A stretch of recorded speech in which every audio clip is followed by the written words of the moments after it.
ગુજરાતમાં ચાંદીપુરા વાયરસના કેસ સામે આરોગ્ય તંત્ર એલર્ટ છે। આરોગ્ય મંત્રીનું નિવેદન સામે આવ્યું અને તેમણે કહ્યું, ડરવાની જરૂર નથી, પરંતુ સતર્કતા જરૂરી છે। રાજ્યમાં ચાંદીપુરા વાયરસની પરિસ્થિતિ અંગે માહિતી આપતા આરોગ્ય મંત્રી પ્રફુલભાઈ પાનસેરિયાએ જણાવ્યું કે રાજ્યમાં સામે આવેલા તમામ શંકાસ્પદ કેસ ચાંદીપુરા વાયરસના નથી। રાજ્યમાં અત્યાર સુધીમાં કુલ 184 શંકાસ્પદ કેસ નોંધાયા છે, જેમાંથી 35 ચાંદીપુરા કેસ પોઝિટિવ આવ્યા છે, જ્યારે 11 સેમ્પલના ટેસ્ટ પરિણામો હજુ બાકી છે। તેમણે વધુમાં કહ્યું કે અત્યાર સુધીમાં નોંધાયેલા શંકાસ્પદ કેસમાંથી 22 બાળકોના ચાંદીપુરા વાયરસથી મૃત્યુ થયા છે। હાલ રાજ્યની વિવિધ સિવિલ હોસ્પિટલોમાં 7 પોઝિટિવ દર્દીઓ સારવાર હેઠળ છે, જ્યારે 6 પોઝિટિવ દર્દીઓની તબિયતમાં સુધારો થતાં તેમને હોસ્પિટલમાંથી રજા આપવામાં આવી છે। ગુજરાતમાં ચાંદીપુરા વાયરસના વિવિધ જિલ્લામાં વિવિધ સ્થળ પર 10 વર્ષથી નીચેના બાળકોના કેસ આવી રહ્યા છે અને એ બધા જ કેસ ચાંદીપુરાના હોય એવું ફલિત નથી થયું।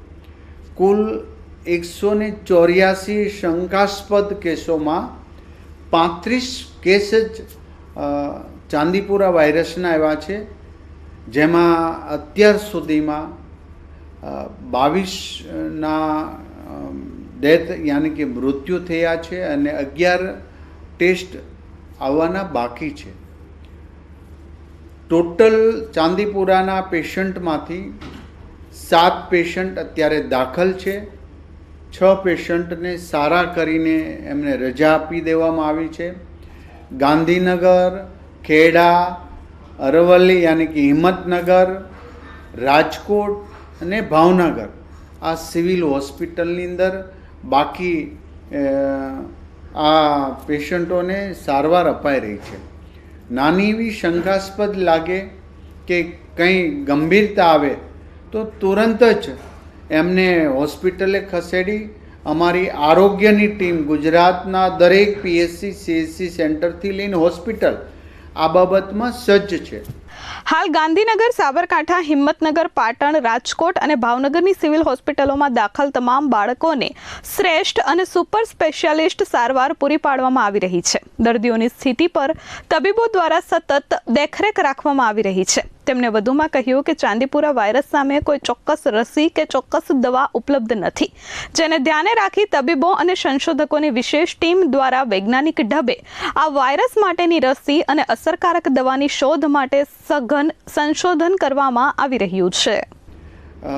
એક પેશન્ટ મળ્યા હોય અને ત્યાં બીજું પેશન્ટ મળ્યું એવું નથી બન્યું, તો એટલા માટે કે ટીમ અત્યારે મહેનત કરી રહી છે, કારણ કે આ ફેલાઈ ગયું હોય કે એક જગ્યાએથી અનેક પેશન્ટ મળ્યા એવું પણ નથી।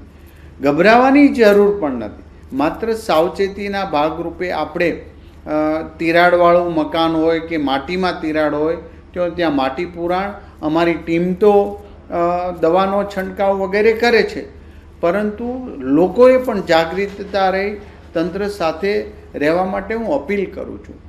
અને આ જે બાળકોને આવા લક્ષણો દેખાય તુરંત જ અમે એને શંકાસ્પદમાં જ ગણી લઈએ છીએ અને ટેસ્ટ કરાવીએ, જેમાંથી 184માંથી 35 બાળકોના ચાંદીપુરા વાયરસ પોઝિટિવ આવ્યા છે।